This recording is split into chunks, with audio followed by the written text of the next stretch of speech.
The gunshot echoed across the dusty streets of Leadville, Colorado, as Clara Wilson ducked behind an overturned wagon, her heart pounding against her ribs like a frightened bird.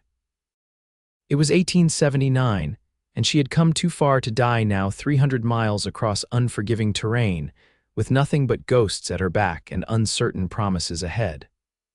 The blood staining her travel-worn dress wasn't hers, but it might as well have been for how it marked her life. "You can't run forever, Wilson," the voice that had followed her from Missouri called out, distorted by distance but no less menacing. Clara pressed her palm against her mouth to stifle her ragged breathing. 5 days on the run, and her past had caught up with her in this mining town nestled high in the Rocky Mountains. She'd thought the elevation and isolation might offer protection a foolish hope. The bullet had missed her by inches, splintering the wood beside her head as she'd walked out of the general store with supplies that now lay scattered in the dirt. "Lady, this way." The whispered words came from behind, startling her. She turned to see a tall figure crouched in the shadows between buildings, motioning urgently.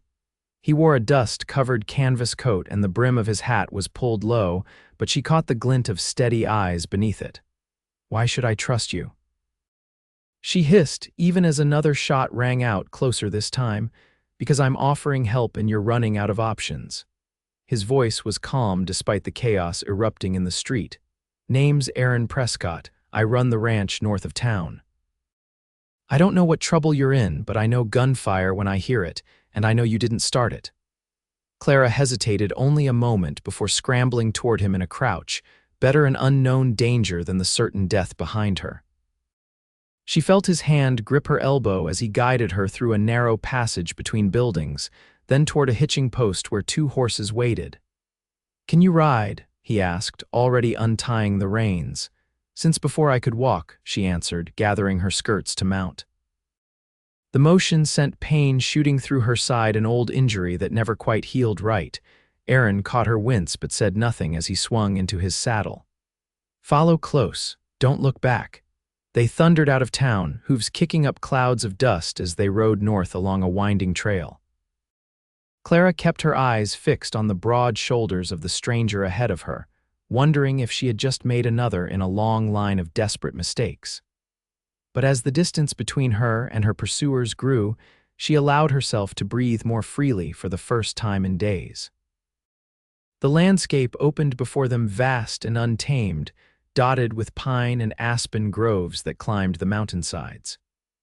The afternoon sun cast long shadows across the terrain as they rode, stopping only once to water the horses at a small creek.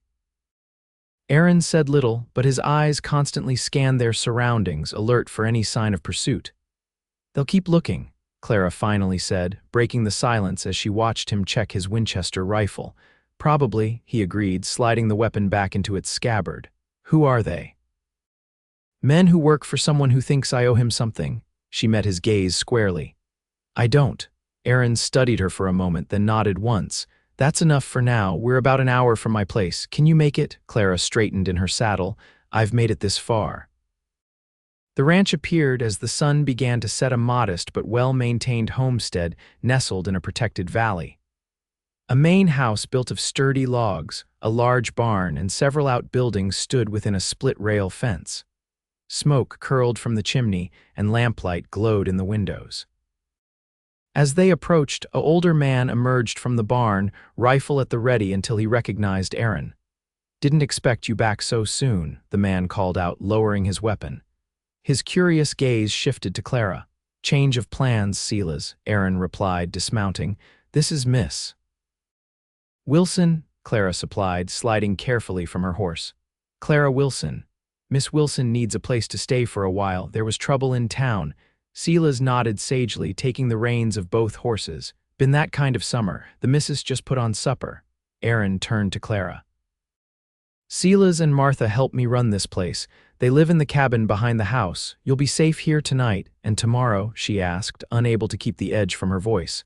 "Tomorrow we figure out what's next." He gestured toward the house. "For now, food and rest." The interior of the ranch house was simple but comfortable, polished wood floors covered with woven rugs, sturdy furniture, and a large stone fireplace dominating one wall. Books lined shelves beside the hearth, an unexpected sight that momentarily distracted Clara from her wariness. Martha, a woman with silver-streaked hair and kind eyes, appeared from the kitchen wiping her hands on an apron. Her welcoming smile faltered only briefly at the sight of Clara's disheveled appearance before recovering. "Well now, company for supper," she said warmly. "You look like you could use a hot meal and perhaps a bath afterward." Clara felt a sudden, unexpected lump in her throat at the simple kindness. "That would be very much appreciated." "Aaron, show her to the spare room while I set another plate," Martha instructed with the comfortable authority of someone long accustomed to managing a household. The room was small but clean, with a narrow bed, a washstand, and a window overlooking the yard and mountains beyond. Aaron set her meager bundle of belongings hastily gathered before they'd fled town on a chest at the foot of the bed. "There's water in the pitcher," he said, lingering in the doorway. "After supper, Martha can help you with a proper bath if you'd like." Clara stood in the center of the room, suddenly overwhelmed by the strange turn of events. This morning she had been planning her next move, always one step ahead of her hunters. Now she was standing in a stranger's home, accepting charity she couldn't repay. "Why are you doing this?" she asked abruptly. Aaron leaned against the doorframe, considering her question. "I've seen enough in my 34 years to know when someone's running for their life rather than from the law. If I'm wrong about that, I suppose I'll find out." "You're not wrong," she admitted quietly. "But helping me could bring danger to your door." "Wouldn't be the first time." He pushed away from the doorframe. "Take some time to yourself. Supper's in half an hour." Left alone, Clara moved to the window, watching as Aaron crossed the yard to speak with Silas. Even from this distance, she could see the tension in his shoulders, the purposeful way he moved. He was a man accustomed to solving problems, to taking action. She wondered how long it would be before he regretted offering her shelter. The cool mountain air slipped through the partially open window, carrying the scent of pine and distant rain. Clara pressed her fingers against the glass, feeling the boundary between this momentary sanctuary and the world beyond. She'd been running for so long, she'd almost forgotten what it felt like to stop, even for a night.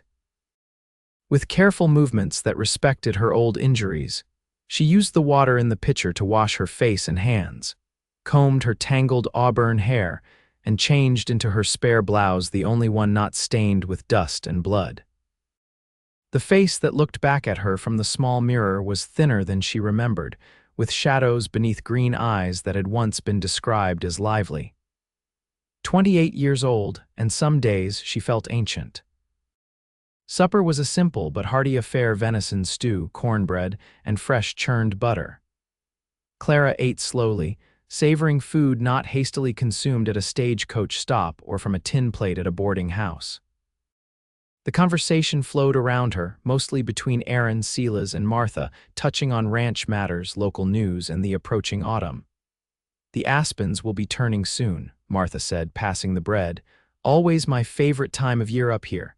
If we don't get an early snow," Silas added. "Remember 72? Snow fell before the leaves changed." Aaron noticed Clara's quiet attention.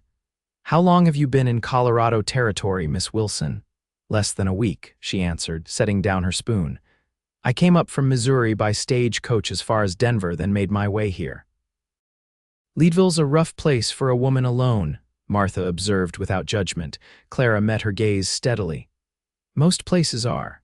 After the meal, Martha heated water for a bath in a private corner of the kitchen, screened by a hanging quilt. The older woman helped Clara with the buttons down her back, her experienced hands pausing at the sight revealed beneath the fabric. "Oh, child," she breathed. Clara stiffened. "It looks worse than it is." The network of scars across her back told a different story, some old and silvered with age, others newer and still angrily red. Martha said nothing more, but her gentle movements as she helped Clara into the steaming water spoke volumes. Left alone to soak, Clara closed her eyes, allowing herself a rare moment of vulnerability in the warmth that eased her aching muscles. She could hear the low murmur of voices from the other room, Aaron and Sela's discussing something in serious tones. She wondered if they were talking about her, about the danger she might have brought to their doorstep. Later, dressed in a nightgown borrowed from Martha and wrapped in a wool robe, Clara found Aaron sitting alone by the fire, a glass of amber liquid in his hand. The lamplight caught the angles of his face, the straight nose, the firm jaw shadowed with stubble, the lines at the corners of his eyes that spoke of squinting into sun and distance. "You should rest," he said without looking up, somehow sensing her presence. "You're safe tonight." "I wanted to thank you," she said, moving closer to the fire's warmth. "For intervening, not many would have." Now he did look at her, his eyes the color of the sky before a storm. "Who's after you, Clara?" The use of her first name caught her off guard. She hesitated, then sank into the chair opposite him. "His name is Edward Blackmore. He owns half of Gallatin County back in Missouri, businesses, farms, the sheriff's loyalty. I worked for him for 3 years. As what? I was governess to his children after his wife died." The firelight flickered across her face. "He developed other expectations of me. When I refused, things became difficult." Aaron's expression hardened. "Difficult how?" Clara looked into the flames. "At first it was just threats, then he began to make sure I couldn't find other work. Eventually, he decided if he couldn't have me willingly, he'd take what he wanted anyway." Her voice remained steady even as her hands tightened on the arms of the chair. "He underestimated my determination. I fought back. His face will carry the evidence of that forever." Aaron took a slow sip of his drink. "And the men who followed you here, his foreman and some hired guns. Blackmore isn't a man who accepts defeat, especially not from someone he considers his property." She met Aaron's gaze directly. "I'll leave at first light. I've already brought too much trouble. And go where? Further west, California maybe, somewhere he can't reach." Aaron set down his glass. "Those men will be watching the roads out of town. They'll expect you to run. I don't have much choice. You could stay." The words hung between them, unexpected even to him, judging by the slight widening of his eyes, but he didn't retract the offer. "At least until we figure out a better plan." "Why would you risk that for a stranger?" Aaron was quiet for a long moment, his gaze returning to the fire. 10 years ago, I fought in the last of the Indian campaigns with the 3rd Cavalry. Saw things I can't forget, did things I can't undo." His voice was low, contemplative. "When I came back to Colorado, I built this place with the idea that it could be something different, a place where the past doesn't have to dictate the future." He looked back at her, his expression open and direct. "Everyone deserves a chance to start again, Clara, even you, especially you."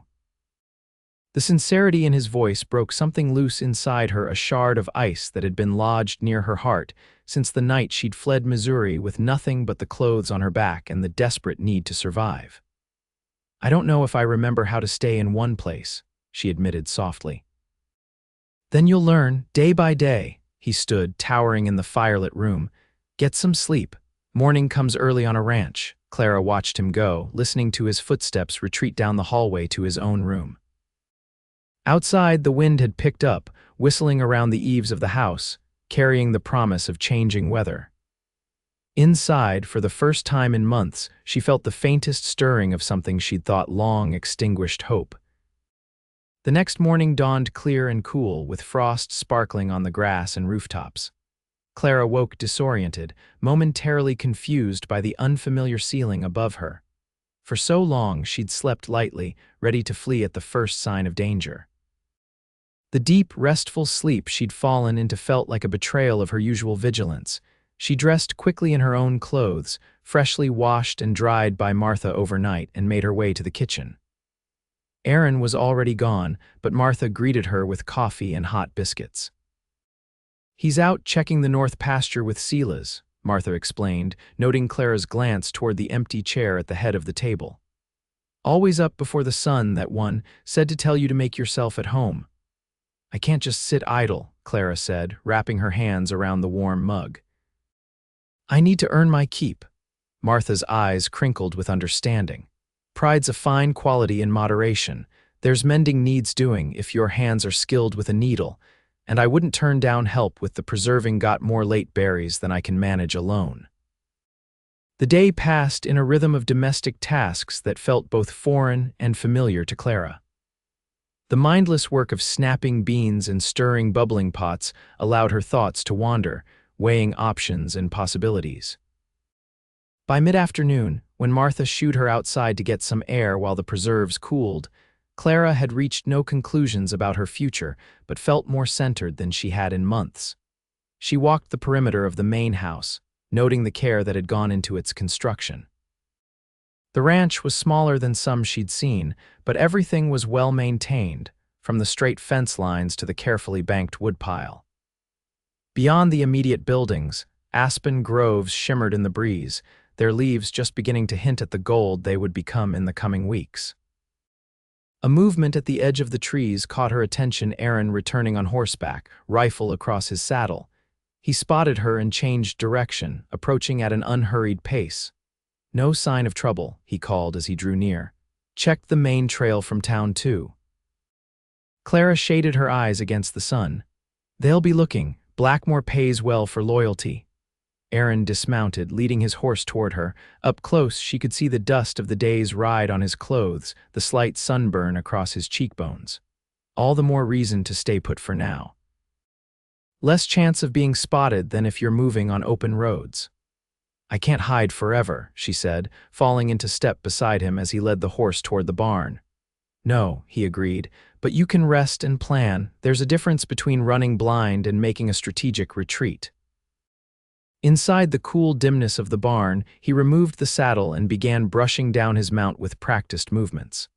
Clara leaned against a post, watching. "You speak like a military man. Old habits." He glanced at her over the horse's back. "Did you find enough to occupy yourself today?" Martha can be persuasive when it comes to kitchen help. It was peaceful, Clara admitted.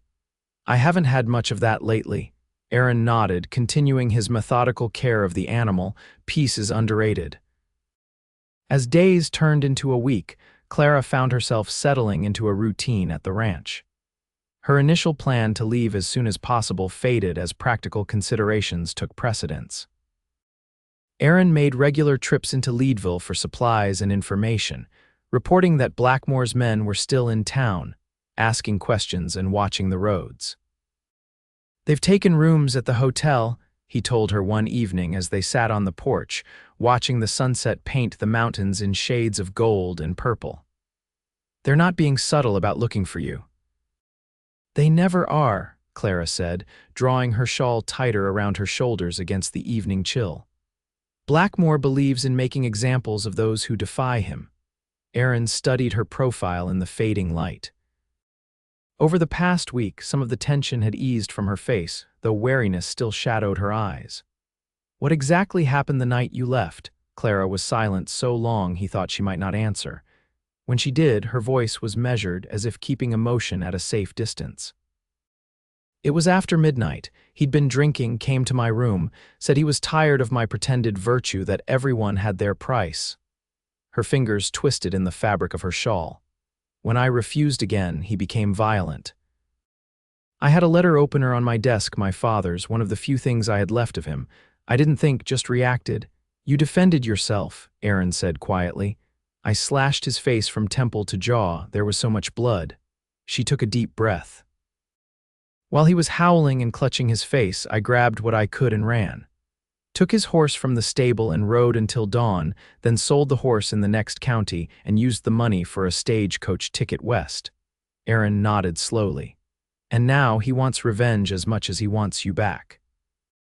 "More, I think," Clara said. "A man like Blackmore can't stand to be scarred by someone he considers beneath him. The physical mark is a daily reminder that he wasn't strong enough, wasn't in control." She looked at Aaron directly. "He'll never stop looking." "Then we need a more permanent solution than hiding." Though we didn't escape her notice, but she let it pass. "What did you have in mind?" Aaron leaned forward, elbows on his knees. "Men like Blackmore have weaknesses, their reputation, their business interests, their secrets. If we can find leverage—" "You don't know him," Clara interrupted. "He's ruthless and connected. The kind of man who burns down a widow's farm when she won't sell, then offers to buy the charred remains for pennies. I've known men like him, Aaron said, his voice hardening. In the army, in business, they seem untouchable until someone stands up to them with enough force to matter. Clara turned to face him fully. Why would you do this? Take on someone else's fight when you've built this peaceful life? The question hung between them in the gathering darkness. Aaron's eyes held hers, steady and certain.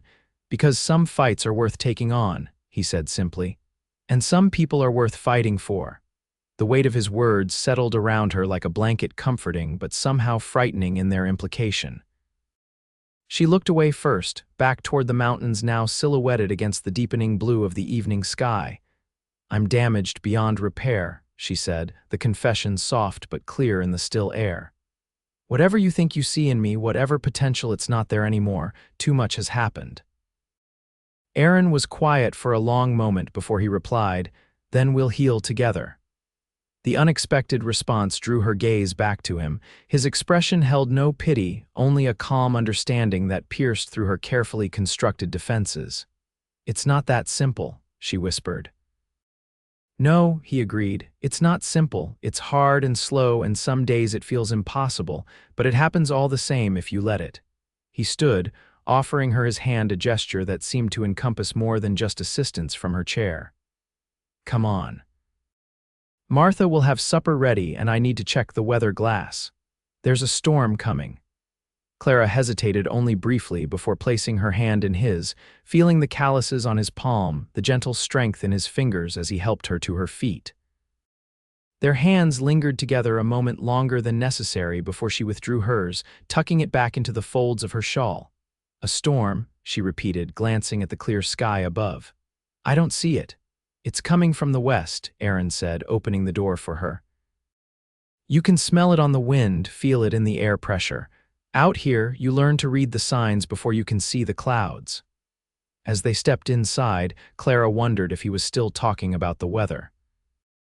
The storm arrived before dawn, lashing the ranch with wind and rain that turned the yard to mud and sent small branches tumbling from the aspen groves. Clara stood at her window, watching lightning illuminate the mountains in brief, stark flashes. The wild energy of the storm matched her restless thoughts from a night of fitful sleep, dreams tangled with memories and half-formed possibilities. A knock at her door drew her attention from the tempest outside. Clara, Aaron's voice, pitched low enough not to startle. Are you awake? She opened the door to find him fully dressed, a lantern in hand. The storm woke me, she explained, suddenly conscious of her nightgown and hastily donned robe. We need to check the barn, he said, his gaze direct and untroubled by her state of dress. One of the mares is close to foaling, and the thunder might spook her. Martha left you some clothes that might fit better than what you've been making do with there on the chair by the fire. I'll be ready in 5 minutes, she replied, already reaching for the bundle Martha had prepared. Aaron nodded. I'll wait by the door. Bring your coat, it's a downpour out there. The clothes Martha had provided, a sturdy split riding skirt, cotton blouse, and leather vest, fit well enough with some adjustments. Clara dressed quickly and joined Aaron, who handed her an oilskin coat similar to his own before they ventured into the storm. The short distance to the barn became an adventure in itself, with wind whipping rain sideways and muddy ground threatening to steal their boots with each step. By the time they reached the shelter of the barn, Clara was breathless with exertion and unexpected laughter. What's so amusing? Aaron asked as he hung the lantern on a hook and shook water from his hat. This, she gestured vaguely. A week ago I was ready to keep running across the country, and now I'm rushing through a thunderstorm to check on a foaling mare. Life takes strange turns. A faint smile crossed his face. That it does. The pregnant mare was indeed agitated, pacing her stall and rolling her eyes at each thunderclap. Aaron spoke to her in low, soothing tones while checking her condition. Clara watched from a respectful distance, struck by the gentleness of his large hands on the nervous animal. Is she in labor? She asked. Aaron shook his head. Not yet, but soon. Could be tonight with the change in air pressure. We'll need to keep checking on her. A particularly violent gust of wind rattled the barn doors, followed by a crash from outside. Aaron handed Clara the lantern. Stay with her. I need to see what that was. Before Clara could protest, he was gone, disappearing into the storm. She turned back to the mare, who snorted nervously at the disruption. It's all right, she murmured, approaching slowly with her hand extended, palm down. He'll be back soon. The mare regarded her suspiciously for a moment before stretching her neck to sniff Clara's hand. Taking that as acceptance, Clara moved closer, gently stroking the animal's neck and speaking in a constant, calming monologue. You're worried about what's coming, she said softly. I understand that. The unknown is terrifying, especially when you know there will be pain involved, but sometimes what comes after the pain is worth it. The mare's ears flickered toward her voice, her breathing gradually steadying despite the continuing storm outside. Clara found herself relaxing as well, the simple act of comforting another living creature somehow comforting her in return. I wasn't always afraid, she continued, her confession easier to make to the mare than to another person. Before Blackmore, before everything went wrong, I was actually quite brave. My father used to say I had more courage than sense. A sad smile touched her lips at the memory. She didn't hear Aaron return until he spoke from behind her. Tree came down across the path to Sela's and Martha's cabin, he said, water streaming from his coat as he closed the barn door against the wind. They're fine, but we'll need to clear it once the storm passes. Clara nodded, turning back to the mare. She's calmer now, I can see that. Aaron moved beside her, checking the water bucket in the stall. You have a way with her. Animals don't judge, Clara said simply. Aaron considered this, then nodded. True enough. He glanced at her sidelong. Your father was right, you know, about the courage. Heat rose in Clara's cheeks at the realization he'd overheard her private musings. You didn't mention you were there. Didn't want to interrupt. He leaned against the stall door. For what it's worth, I think surviving takes as much courage as fighting, sometimes more.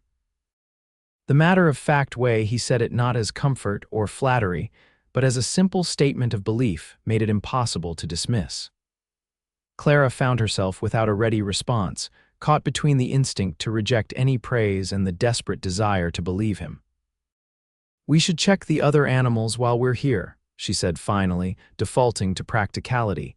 If Aaron noticed her deflection, he didn't comment on it.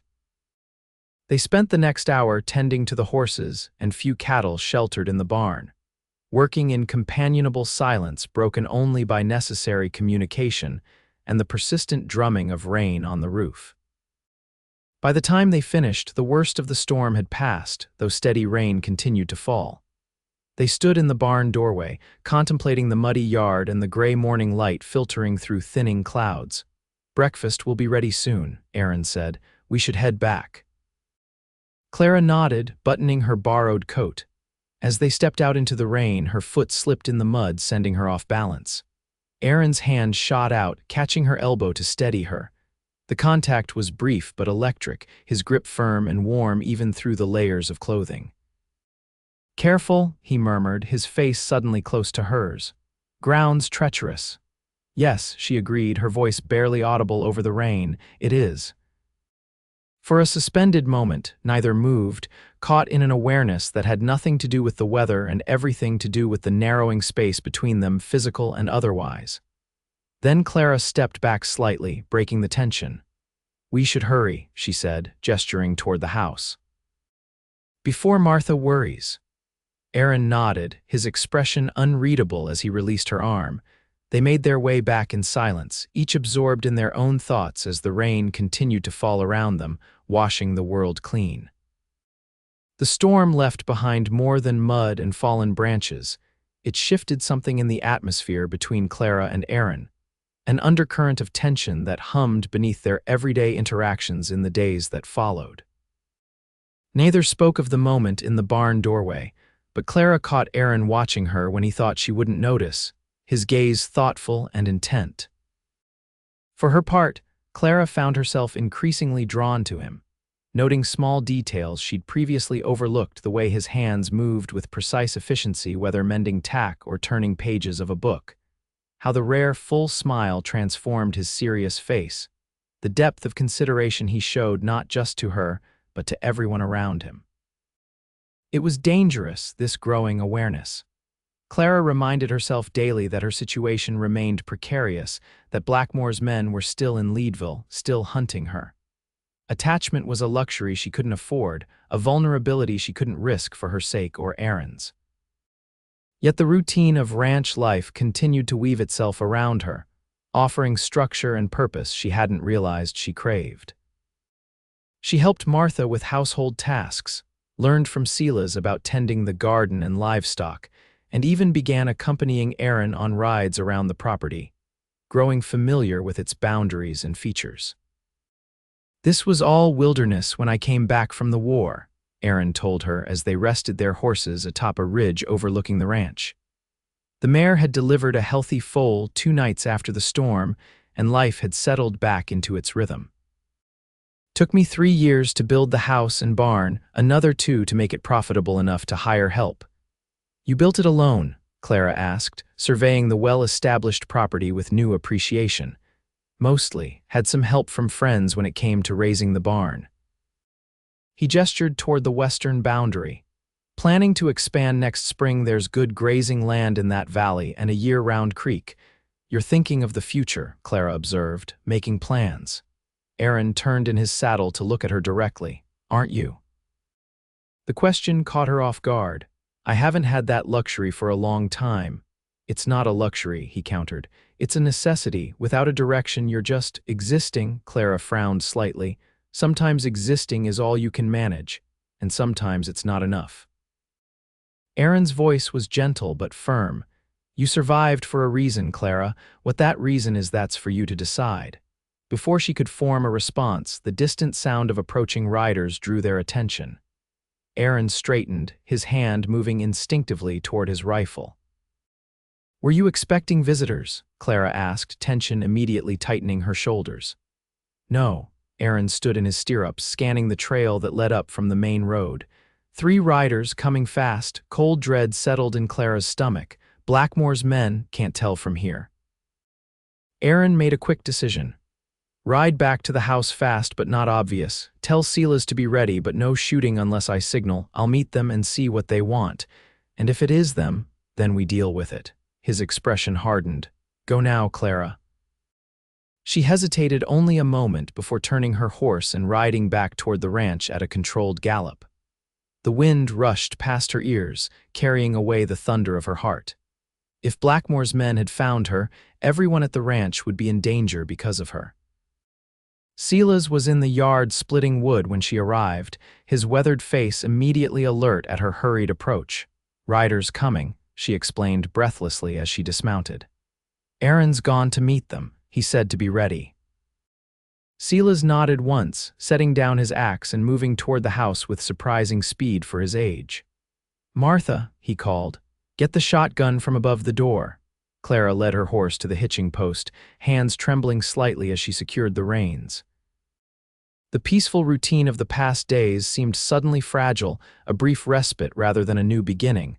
Martha appeared on the porch, shotgun in hand, her usually kind face set in grim lines. "How many?" "3, Clara answered, joining her, "coming from the main road."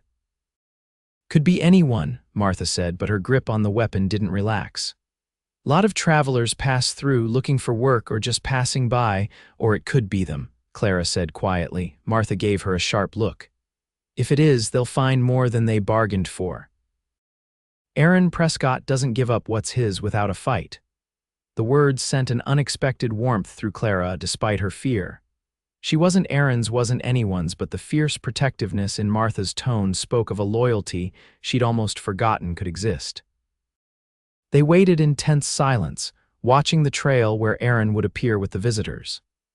Minutes stretched like hours until finally 3 horses came into view, Aaron riding slightly ahead of 2 strangers, a middle-aged man in a marshal's coat and a younger man dressed like a clerk. "Not them," Martha breathed, lowering the shotgun slightly. "That's Marshal Davis from Leadville and looks like the telegraph operator's boy with him." Clara felt a rush of relief, so powerful her knees nearly buckled.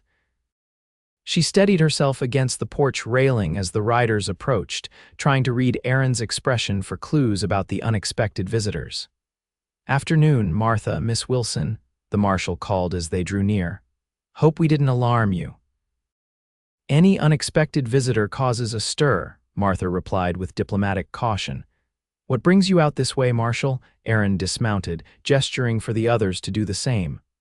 "Marshal Davis has news regarding Miss Wilson's situation. Let's talk inside." Clara's pulse quickened as she followed them into the house. Aaron's face revealed nothing, but there was a tension in his shoulders that hadn't been there earlier. Once inside, with coffee served and pleasantries observed, Marshal Davis addressed Clara directly. "Miss Wilson, I understand you've been avoiding certain parties from Missouri, a Mr. Blackmore and his associates." Clara stiffened. "How do you know that? It's my job to know what happens in my jurisdiction," the marshal replied calmly. "Particularly when armed men start asking questions all over town about a young woman who disappeared the same day gunshots were reported on Main Street." "They work for Blackmore," Clara said, seeing no point in denial. "He's a dangerous man, so I gathered." Davis took a sip of his coffee. "Which is why I was interested when this arrived by telegraph yesterday." He nodded to the younger man, who produced an official-looking paper from his satchel. "What is it?" Aaron asked, moving to stand near Clara's chair. "News from Missouri," the marshal said. "Edward Blackmore was found dead in his study 3 days ago, shot by his own foreman in what witnesses described as a dispute over payment for services rendered." The words hit Clara like a physical blow. She gripped the arms of her chair, suddenly dizzy as the implications washed over her. "Dead," she whispered. "He's really dead." "Very," Marshal Davis confirmed. "The foreman's been arrested. During questioning, he admitted Blackmore had hired him to track you down and bring you back by force if necessary. Apparently, Blackmore refused to pay the agreed sum when the job wasn't completed fast enough." "The men in town," Aaron asked, "left on this morning's eastbound stage," the marshal said. "Without their leader and with no payment forthcoming, they seem to lose interest in the hunt rather quickly." Clara sat motionless, struggling to absorb the sudden, unexpected resolution. For so long, Blackmore had been the shadow over her life, the threat that kept her running. To have that threat eliminated not by her actions but by the man's own cruelty and arrogance seemed almost unreal. "So she's safe?" Aaron's question cut through her stunned silence. Marshal Davis nodded. "As far as the law is concerned, Miss Wilson has no charges against her in Missouri or Colorado. Whatever happened between her and Blackmore died with him." He fixed Clara with a direct gaze. "Though I'd be interested to know why a man would send armed thugs across state lines to find a former employee." Clara met his eyes steadily. "He wasn't a man who accepted rejection, Marshal, of any kind." Understanding passed across the lawman's weathered face. "I see. Well, I've known enough men of that sort to fill a cemetery. Can't say I'm sorry to hear about one more joining them." He drained his coffee and stood.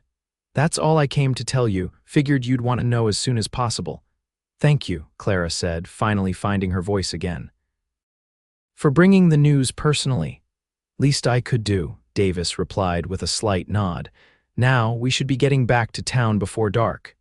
Aaron walked the visitors out, leaving Clara sitting by the fire, still processing the unexpected turn of events.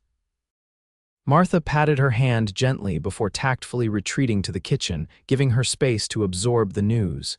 When Aaron returned, he found Clara exactly where he'd left her, staring into the flames with an unreadable expression. "Are you all right?" he asked, taking the chair opposite her. "I don't know," she answered honestly. "I've spent so long looking over my shoulder, I'm not sure I remember how to stop."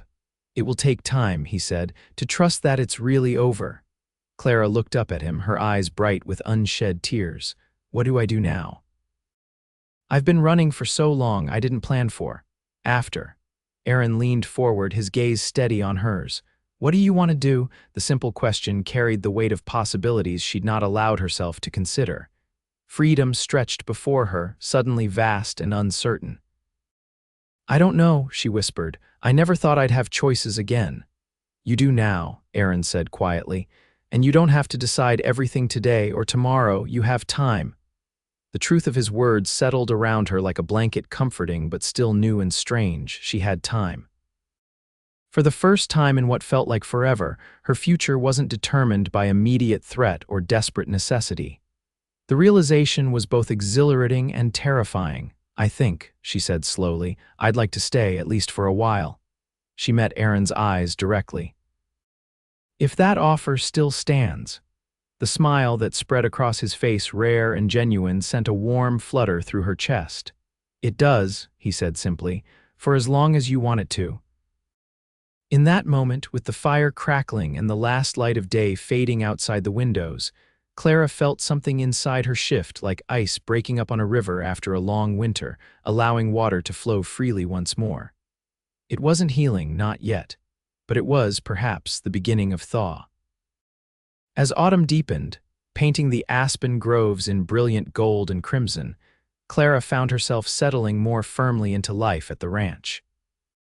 With the threat of Blackmore permanently removed, she began to reclaim parts of herself long suppressed by fear and survival: her quick wit, her enjoyment of literature, her natural affinity for animals and children.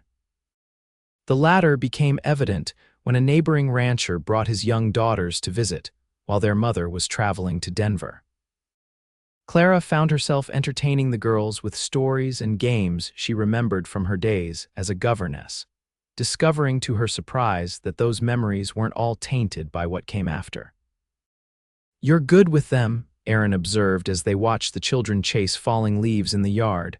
"Ever thought of having your own?" The question caught her off guard. "Once," she admitted, "before everything happened, I assumed that door had closed." "Why?" he asked, his directness both challenging and comforting in its familiarity. Clara hesitated, choosing her words carefully. "The damage Blackmore did, it wasn't all visible. Some wounds don't show on the outside." Understanding darkened Aaron's eyes. "Clara, I didn't let him take everything," she interrupted, needing him to understand. "He tried, but I fought. Still, there are scars you can't see, things that don't heal cleanly." Aaron was silent for a long moment, watching the children at play. "My father was a doctor before he moved west," he said finally. "He used to say that the body is remarkably resilient, but the mind and heart even more so if given the chance." "A comforting thought," Clara said, not entirely convinced. "Not just comfort," Aaron replied, his gaze returning to her. "I've seen it. Men who survived things no one should endure, women who rebuilt lives from nothing. It's not about forgetting or pretending the damage never happened. It's about growing around it, incorporating it into who you become next." His words stirred something in Clara, not hope exactly, but a quieter, more enduring sense of possibility. She had been defining herself by what Blackmore had taken, by the ways she was broken. Perhaps it was time to focus instead on what remained, on what could still be built.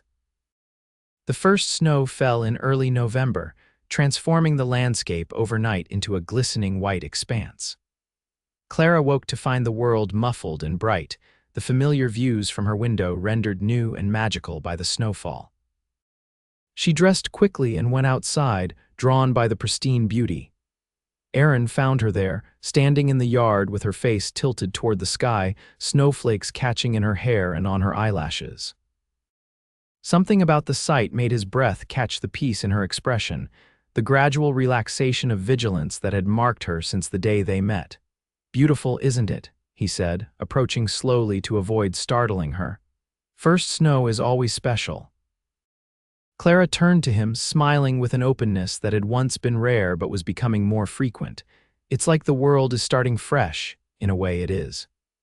Aaron looked out across the snow-covered ranch. Winter's a chance to rest, to plan for spring. Nature's way of saying pause and reflect before the next season of growth. "Is that what we're doing?" Clara asked, her question carrying layers of meaning. Pausing and reflecting, the directness of her gaze told him she wasn't just talking about the season. Over the past weeks, something had been building between them, a deepening connection neither had openly acknowledged, but both felt with increasing intensity. "Maybe," Aaron said, matching her honesty with his own, "or maybe we're preparing for what comes next." Clara took a step closer to him, her breath forming small clouds in the cold air. "And what is that exactly?" Aaron studied her face, the clarity in her green eyes, the healthy color in her cheeks from the cold, the quiet strength that had been there all along but now shone without the shadow of fear to dim it. "That depends," he said, his voice low and serious, "on what you want it to be." Clara considered this, snow continuing to fall gently around them. When she spoke, her words were careful but firm.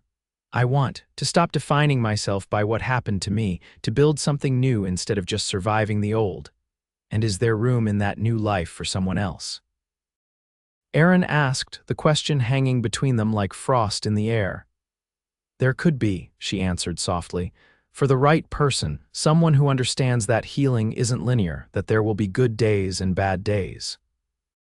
Aaron took another step toward her, close enough now that he could see the individual snowflakes melting on her woolen scarf.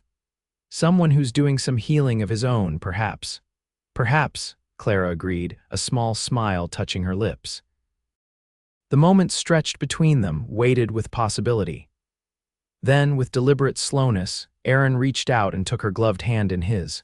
It was a simple gesture, but in the context of Clara's history, it carried profound significance, a request, not a demand. An invitation, not an expectation. "I'd like to court you properly, Clara Wilson," he said, his voice steady despite the quickening of his pulse. "If you'll allow it." Clara looked down at their joined hands, then back up to his face. The fear that might once have accompanied such a moment was notably absent, replaced by a cautious but genuine warmth. "I think," she said carefully, "I would like that very much." The smile that spread across Aaron's face rivaled the brightness of the snow-covered landscape. He lifted her hand and pressed a gentle kiss to her knuckles through the wool of her glove. "Then we'll take it slow, one day at a time," Clara nodded, appreciating both his patience and his clarity. "One day at a time," she repeated, the phrase feeling like a promise to him and to herself. They walked back to the house together through the falling snow, not touching except for their still joined hands. It was a beginning, tentative but real, fragile but full of potential, like the first green shoot pushing through soil after a long winter. The courtship that developed between Clara and Aaron through that winter was unlike any traditional romance, shaped by their respective wounds and strengthened by their mutual understanding of what it meant to carry invisible scars. Aaron never pressed for more than Clara was ready to give, respecting her boundaries with a patience born of his own experiences with trauma and recovery. For Clara, the gradual opening of her heart was both terrifying and exhilarating. She learned to accept simple gestures of affection, a hand at her back, fingers brushing as they passed the salt, a warm embrace at the end of a difficult day without flinching or retreating. She discovered that vulnerability, offered to someone worthy of trust, wasn't always the liability she'd come to believe it was. Christmas came, bringing with it traditions Clara hadn't observed since before her parents' deaths. Martha insisted on decorating the house with pine boughs and red ribbons, while Silas and Aaron returned from a trip into the forest with a small evergreen tree that filled the main room with its fresh, resinous scent. "We always had a tree when I was a child," Clara told Aaron as they hung simple ornaments on the branches, wooden figures carved by Silas, pine cones dipped in wax, strings of dried berries. "My mother would save scraps of fabric all year to make new decorations." "What other traditions did your family have?" Aaron asked, handing her a small wooden star for the top branches. The question prompted a flood of memories, some bittersweet, others purely joyful. Clara found herself sharing stories she hadn't allowed herself to remember in years, describing the Christmas carols her father would play on his violin, the special bread her mother would bake, the reading of the Nativity story on Christmas Eve. "We could do some of those things," Aaron suggested. "If you'd like to." The offer touched Clara deeply. "I would, and I'd like to hear about your family's traditions too." They spent the evening exchanging stories of their respective childhoods, the happy parts, the formative moments that had shaped them before hardship and loss had intervened. It was a gift more precious than any material object could have been, the sharing of their histories, the weaving together of their separate pasts into something new and shared. On Christmas morning, Clara woke to find a small package outside her door, wrapped in brown paper and tied with twine. Inside was a journal bound in soft leather with her initials stamped in the corner and a note in Aaron's precise handwriting. For new stories, new beginnings. Merry Christmas. She found him in the kitchen, preparing coffee before the others woke. Without hesitation, she crossed to him and rose on tiptoes to press a kiss to his cheek, their first such intimate contact initiated by her. "Thank you," she said softly. "It's perfect." Aaron's smile warmed her more thoroughly than the fire blazing in the hearth. "You're welcome," he replied, one hand coming up to gently touch the spot her lips had brushed, as if preserving the sensation. The gesture was so endearingly vulnerable that Clara felt something shift inside her, another piece of her defensive wall crumbling away, making room for feelings she'd thought herself incapable of experiencing again. That evening, after a day of celebration that included a visit from neighboring ranchers and their families, Clara and Aaron stood together on the porch, watching stars appear in the clear, cold sky. The sounds of Sela's playing a harmonica and Martha singing along drifted through the closed door behind them, creating a private bubble in the winter night. "Best Christmas I've had in years," Aaron said, his breath forming clouds in the frigid air. Clara nodded agreement, drawing her shawl tighter against the chill. "It felt like family." "It is family," Aaron corrected gently. "Maybe not by blood, but by choice. Sometimes those bonds are stronger."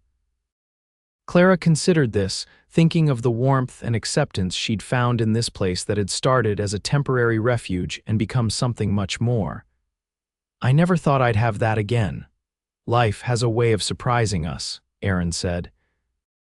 He hesitated, then added, "Speaking of surprises, I have something else for you, something I've been working on for a while."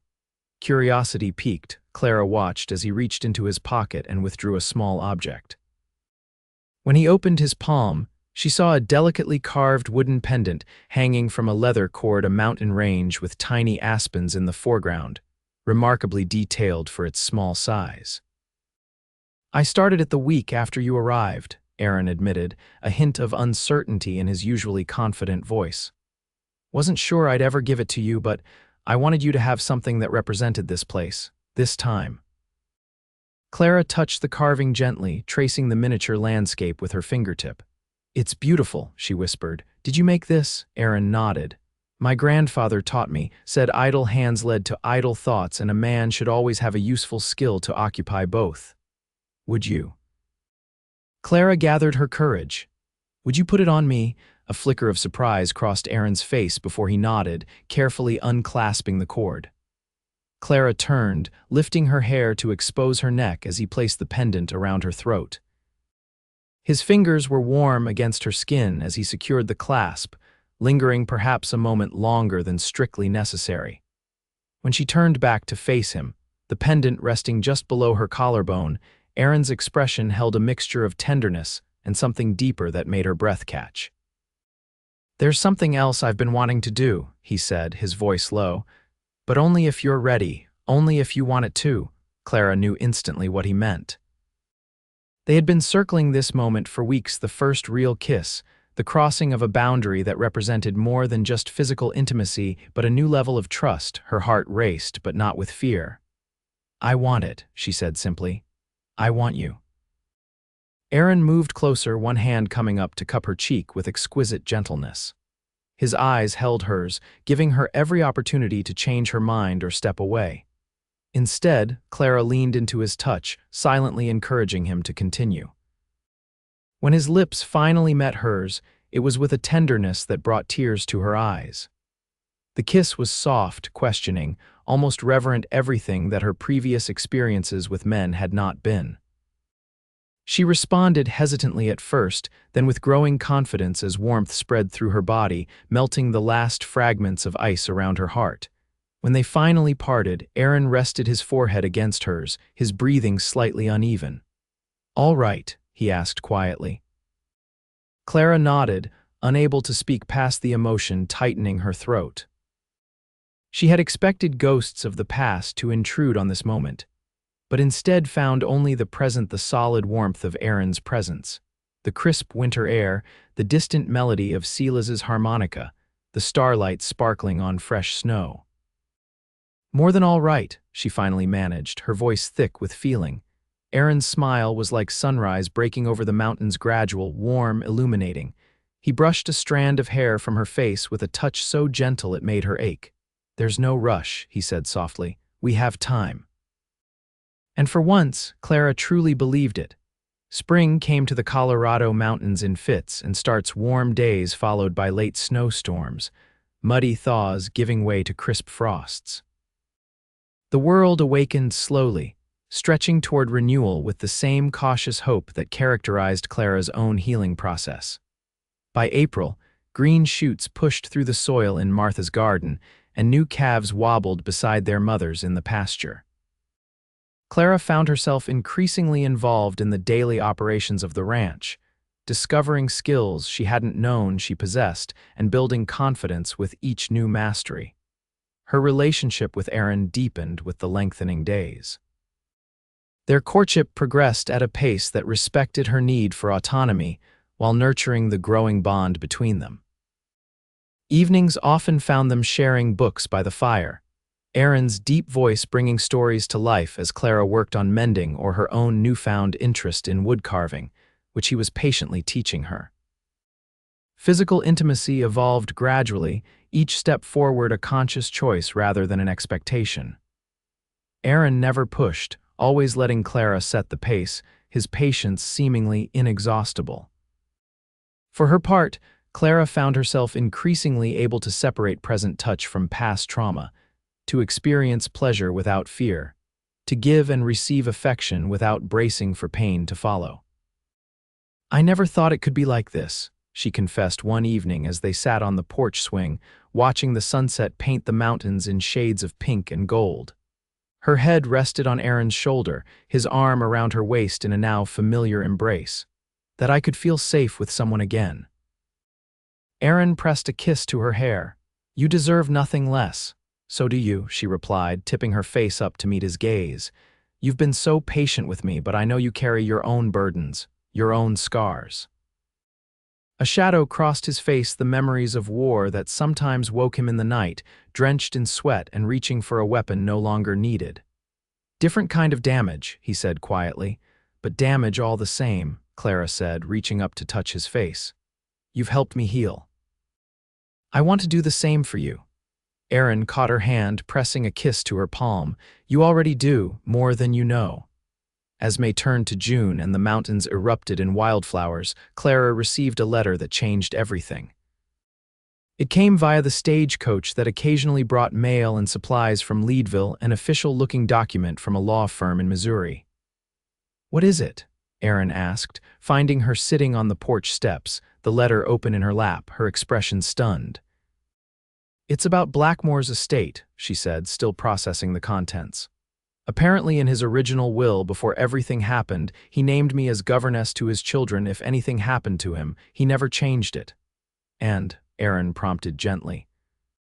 "The children are nearly grown now. His son is 17, his daughter 15, but there's a trust fund for their education that I'm to oversee."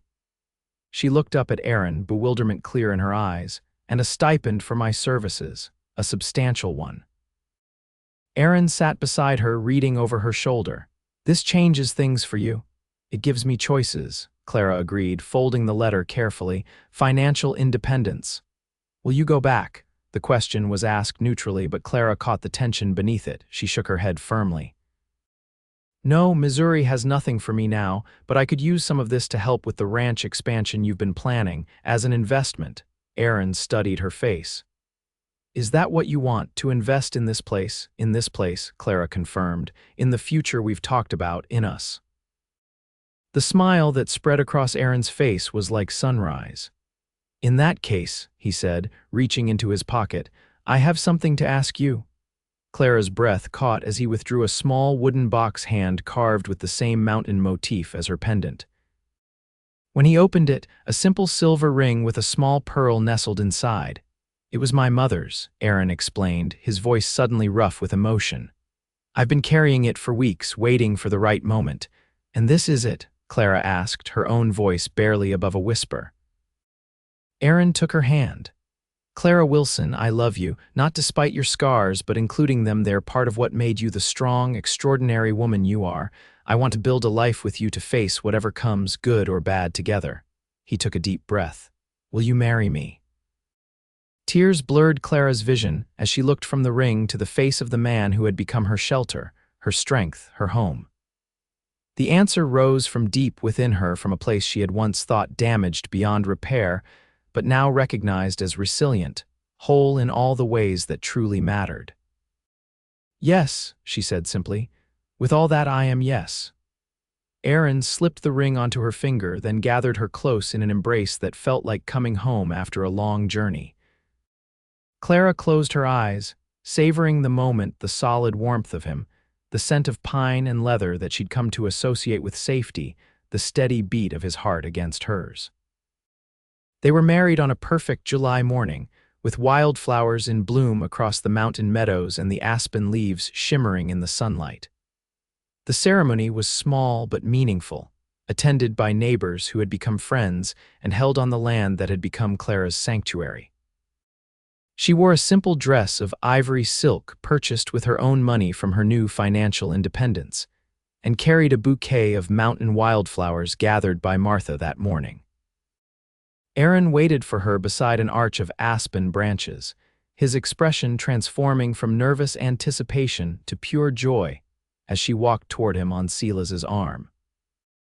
The vows they exchanged were personal and profound promises, not of perfection, but of persistence, acknowledgments of their respective wounds and affirmations of their commitment to continuing healing together. I take you with your scars, visible and invisible, Aaron said, his voice steady but thick with emotion. And I offer you mine in return, not as burdens to bear, but as evidence of what we've survived to reach this moment.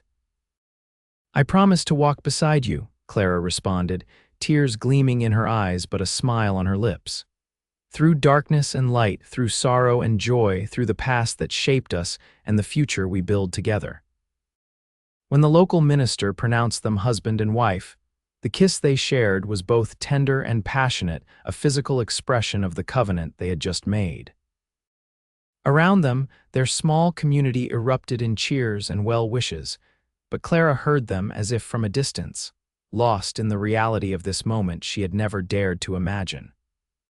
The celebration that followed lasted well into the evening, with music and dancing, food and laughter filling the ranch that now officially belonged to both of them. As sunset painted the mountains in gold, Aaron led Clara away from the festivities to a quiet spot overlooking the property. Happy?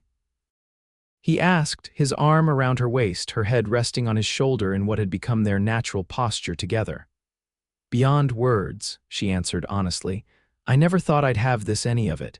You deserve all of it and more, Aaron said, pressing a kiss to her temple. Though I should warn you, I plan to spend the rest of our lives making sure you believe that. Clara turned in his arms, reaching up to trace the beloved contours of his face, the strong jaw, the slight crease between his brows, the laugh lines at the corners of his eyes that had deepened in the months she'd known him. I'm beginning to, she said softly. And I plan to spend the rest of our lives making sure you know how completely you're loved in return. As darkness fell and stars emerged in the clear mountain sky, they remained there, two people who had found each other against all odds, who had recognized in each other the possibility of healing what had seemed beyond repair, and who now faced the future not as damaged souls but as whole hearts, bound together by choice, by understanding, and by a love that had become their mutual salvation. 5 years later, Clara Prescott stood on the porch of the expanded ranch house, watching her 3-year-old son chase butterflies in the yard while his baby sister napped in the cradle beside her. The journal Aaron had given her that first Christmas, now filled with entries, lay open on her lap, her latest thoughts partially recorded before she'd been distracted by the simple joy of the moment. So much had changed. The ranch had grown prosperous under their joint management, with Clara's business acumen complementing Aaron's practical knowledge. The money from Blackmore's estate had been invested wisely, allowing them to expand their operations and even establish a small school for the children of neighboring ranchers, a project particularly close to Clara's heart. Her relationship with Blackmore's children had developed cautiously at first, through letters and occasional visits, but had grown into a genuine affection as they reached adulthood. His son now studied law in Boston, while his daughter was engaged to a young doctor, both of them building lives far removed from their father's shadow. And Clara herself, perhaps the greatest transformation of all. The woman who had arrived in Leadville believing herself damaged beyond repair now recognized her own strength, her capacity for joy, her ability to give and receive love without fear. The scars remained, both physical and emotional, but they had faded with time and care, becoming marks of survival rather than ongoing wounds. "Mama, look." Her son's excited voice drew her attention as he carefully approached with cupped hands. "I caught one." Clara set aside her journal and leaned forward as he opened his small fingers just enough to reveal the butterfly gently opening and closing its vibrant blue wings. "It's beautiful, James," she said, smoothing back his dark hair so like his father's. "But remember what we talked about. Wild things need their freedom." The boy nodded solemnly before opening his hands completely, watching with delight as the butterfly rose into the air and fluttered away. "Bye-bye, butterfly," he called, waving. The sound of approaching hoofbeats drew their attention to the road, where Aaron appeared on horseback, returning from his morning ride around the property. James let out a whoop of excitement and ran toward his father, who dismounted in time to catch the boy and swing him up into the air. Clara watched them with a heart so full it nearly overwhelmed her. Aaron's head thrown back in laughter, James's small arms wrapped around his father's neck, the sunlight catching the silver that had begun to thread through Aaron's dark hair at the temples. As they approached the house, Aaron carrying James on his shoulders, Clara rose to meet them, careful not to disturb little Sarah still sleeping in her cradle. The smile Aaron gave her was the same one that had first begun to thaw her frozen heart, warm, genuine, seeing her completely and loving what he saw. "How are my girls?" he asked, leaning in to kiss her softly. "Perfect," Clara replied, resting her hand on his chest to feel the steady beat of his heart. "Everything is perfect." And it was not in the flawless, untouched way she might once have defined perfection, but in the real, enduring way of a life built with intention, of wounds healed through patience and love, of damage transformed into strength. As she looked at her family, at the home and future they had created together, Clara felt a sense of completion that transcended words. They had healed together, just as Aaron had promised that winter night on the porch. And in healing, they had discovered that what remained after pain was not emptiness, but possibility, not brokenness, but wholeness of a different, deeper kind. The butterfly James had released circled back, landing briefly on the porch railing near them before continuing its journey free, beautiful and undiminished by the challenges of its brief existence. Clara watched it go, her hand in Aaron's, her heart at peace, her spirit finally, completely at home.